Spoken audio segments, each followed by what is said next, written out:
Hello students, জ্ঞানজ্যোতি coaching সেন্টারের পক্ষ থেকে তোমাদের সকলকে জানাই স্বাগত। তো স্টুডেন্টস, আমি নমিতা ম্যাম। আজকে আমি তোমাদের সাথে যে বিষয় নিয়ে আলোচনা করব তা তোমরা বোর্ডে দেখতেই পাচ্ছ, তা হলো কি ত্রিশক্তি সংগ্রাম নিয়ে। ঠিক আছে, তো আলোচনা শুরু করার পূর্বে তোমাদের বলে রাখি যে তোমরা যারা বিইউ অর্থাৎ বর্ধমান ইউনিভার্সিটির অন্তর্গত বিভিন্ন কলেজগুলোতে পড়াশোনা করছো, বিশেষত তোমরা যারা 4th সেমিস্টারে করছো, তোমাদের যাদের মেজর পেপার 5 রয়েছে হিস্ট্রি, সেই মেজর পেপার 5 এর খুব গুরুত্বপূর্ণ একটি টপিক নিয়ে আজকে আমরা আলোচনা করব। তো তোমাদের মেজর পেপার 5 এর সেকেন্ড ইউনিটে যে রয়েছে এমার্জেন্স অফ রিজিওনাল পাওয়ার্স, সেই সেকেন্ড ইউনিটের আজকে আমরা খুব গুরুত্বপূর্ণ একটি টপিক নিয়ে আলোচনা করব। তো চলো দেরি না করে আমরা আজকের আলোচনা শুরু করি।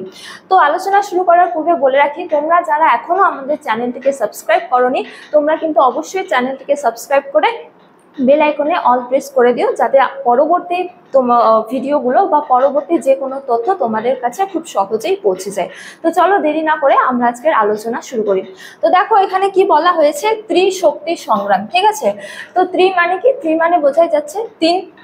তো তিনটি শক্তির মধ্যে সংগ্রাম, এই সংগ্রামকে কি বলা হয়েছে? ত্রিশক্তি সংগ্রাম। তো এই ত্রিশক্তি সংগ্রাম নিয়েই আজকে আমরা আলোচনা করব।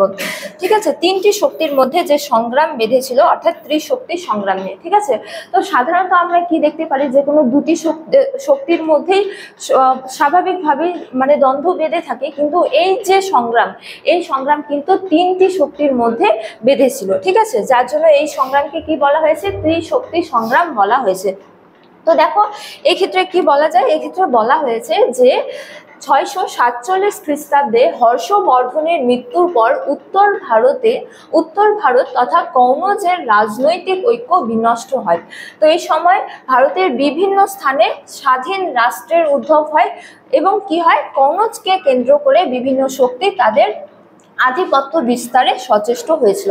তো দেখো প্রথমত বলা হয়েছে যে কি, হর্ষবর্ধনের মৃত্যুর পর বা হর্ষোত্তর যুগে। ঠিক আছে, তো রাজা যে হর্ষবর্ধন ছিলেন, তিনি উত্তর ভারতের এক সুবিস্তীর্ণ অঞ্চলে নিজ আধিপত্য প্রতিষ্ঠা করেছিলেন।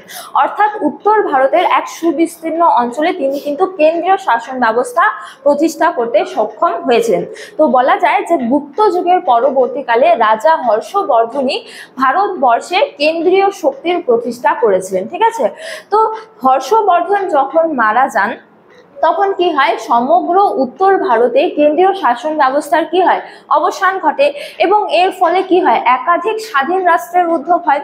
তো এই সময়কালে হর্ষোত্তর যুগে বা হর্ষবর্ধনের মৃত্যুর পর যে একাধিক স্বাধীন রাষ্ট্রগুলির উদ্ভব হয়েছিল বা স্বাধীন শক্তিগুলির উদ্ভব হয়েছিল, সেই স্বাধীন শক্তিগুলির মধ্যে কনৌজকে কেন্দ্র করে কি হয়েছিল, দ্বন্দ্ব বেঁধেছিল। ঠিক আছে, তো দেখো প্রথমে তোমাদের বলে রাখি কনৌজ কোথায় অবস্থিত। তো আশা করি তোমরা দেখতে পাচ্ছ এই যে এই অঞ্চলটিতে কনৌজ হচ্ছে যে অবস্থিত ছিল তৎকালীন সময়ে। ঠিক আছে, তো এই কনৌজ ভৌগোলিক দিক থেকে যথেষ্ট গুরুত্বপূর্ণ ছিল, এমনকি খুবই উর্বর ছিল। তো তৎকালীন সময়ে মনে করা হতো যে কনৌজকে মানে আধিপত্য প্রতিষ্ঠা করা মানে সমগ্র উত্তর ভারতে কি করা, আধিপত্য প্রতিষ্ঠা করা। ঠিক আছে, তো কনৌজকে অধিকার করা তৎকালীন সময়ে বিশেষ গুরুত্বপূর্ণ ছিল।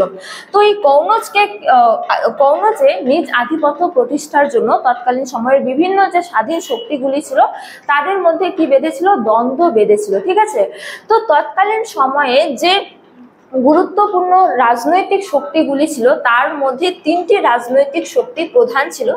এই তিনটি রাজনৈতিক শক্তি হলো কি, প্রতিহার বংশ এবং পাল বংশ এবং হচ্ছে যে রাষ্ট্রকূট বংশ। ঠিক আছে, তো দেখো প্রতিহার বংশ বলা যায় যে এই যে মালব বা রাজপুতানার প্রতিহার বংশ। ঠিক আছে, এবং বাংলা ও বিহারের পাল বংশ, এছাড়া দক্ষিণ ভারতের রাষ্ট্রকূট বংশ, এই তিনটি রাজবংশ ছিল তৎকালীন সময়ের প্রধান রাজনৈতিক শক্তিগুলির মধ্যে অন্যতম। ঠিক আছে, তো এই দেখো মালব ও হচ্ছে যে রাজপুতানার প্রতিহার বংশ এবং বাংলা ও বিহারের পাল বংশ, এছাড়া দাক্ষিণাত্যের রাষ্ট্রকূট রাজবংশ, যে প্রধান তিনটি রাজনৈতিক শক্তি ছিল, এই প্রধান তিনটি রাজনৈতিক শক্তির মধ্যে কনৌজের আধিপত্য প্রতিষ্ঠার জন্য দ্বন্দ্ব বেঁধেছিল। ঠিক আছে, তো দেখো বলা হয়েছে যে মালব ও রাজপুতানার প্রতিহার বংশ, বাংলা ও বিহারের পাল বংশ এবং দক্ষিণ ভারতের রাষ্ট্রকূট বংশ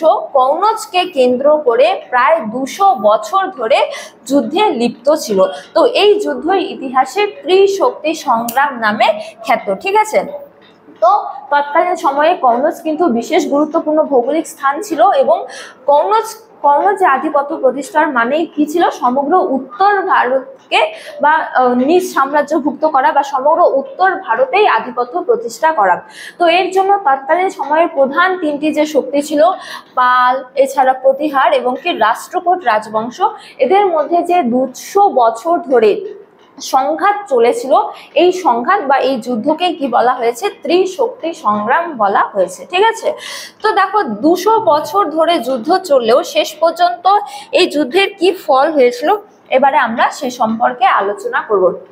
ঠিক আছে, তো দেখো প্রথমত বলা হয়েছে যে ত্রিশক্তি সংগ্রাম এর ফল হয়েছিল শূন্য। ঠিক আছে, কারণ হর্ষবর্ধনের মৃত্যুর পর কনৌজ, এখানে ভুল হয়েছে যে রাষ্ট্রকূট লেখা আছে, এখানে হবে হচ্ছে যে প্রতিহার বংশ। ঠিক আছে, তো প্রতিহারদের দখলে ছিল এবং দীর্ঘ 200 বছর যুদ্ধ চললেও কনৌজ, এখানে আবার হবে প্রতিহার বংশ, তো প্রতিহারদের দখলেই ছিল এবং দীর্ঘ 200 বছর যুদ্ধ চললেও কনৌজ এই প্রতিহারদের হস্তচ্যুত হয়নি এবং কনৌজ, এখানে আবার হবে প্রতিহার বংশ, প্রতিহার রাজা, এখানে দ্বিতীয় নাগভট্ট হবে। ঠিক আছে, দ্বিতীয় নাগভট্টের হাতেই রয়ে যায়। ঠিক আছে, তো এখানে কিছু কিছু জায়গায় একটু ভুল রয়েছে, তোমরা একটু দেখে নিও।